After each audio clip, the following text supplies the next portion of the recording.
விடுக்கிற வேண்டுகோள் முக்கியமானவை. மாவட்ட நிர்வாகத்திலோ ஒன்றிய நிர்வாகத்திலோ எந்த மாற்றத்தையும் செய்யாமல் ஏற்கனவே பொறுப்பில் இருந்தவர்கள் அதே பொறுப்பில் இருந்தபடியே பணியாற்ற வேண்டும். மாவட்ட துணைநிலை அமைப்புகளின் பொறுப்பாளர்களும் அதே நிலைகளில் இருந்து பணியாற்ற வேண்டும். முன்னாள் மாவட்ட செயலாளர்கள் என்கிற அந்தஸ்தோடு களப்பணி ஆற்ற வேண்டும். இது முதலாவது செய்தி. இரண்டாவது செய்தி, இந்த தேர்தலை எதிர்கொள்வதற்கு 2 தொகுதிகளுக்கும் மிக பெரும் அளவிலே பொருட்செலவை நாம் எதிர்கொள்ள வேண்டியிருக்கிறது.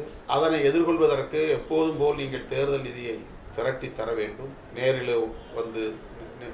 நேரில் சந்தித்தோ அல்லது QR கோடு மூலமாகவோ வங்கியிலும் செலுத்தலாம், நேரிலும் நிதியை வழங்கலாம். நேரில் வழங்குவதை தவிர்த்துக் கொள்வது நல்லது.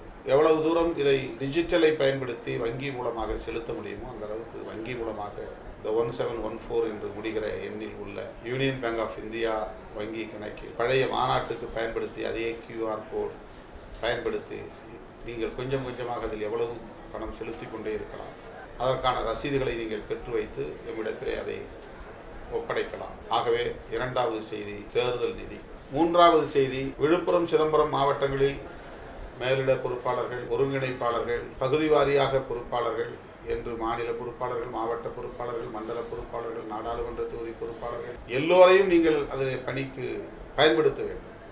நாம் போட்டியிடாத தொகுதிகளில் மண்டல பொறுப்பாளர்களை எல்லாம் எதற்குமே அழைப்பதில்லை என்ற வருத்தம் பலருக்கு உண்டு. அவ்வளவு பேரையும் நீங்கள் ஏதேனும் ஒரு பகுதிக்கு, ஒரு ஒன்றியத்திலே கூட ஒரு ஊராட்சி அல்லது 2 ஊராட்சிக்கு கூட அவர்களை பொறுப்பாக நீங்கள் நியமிக்கலாம்.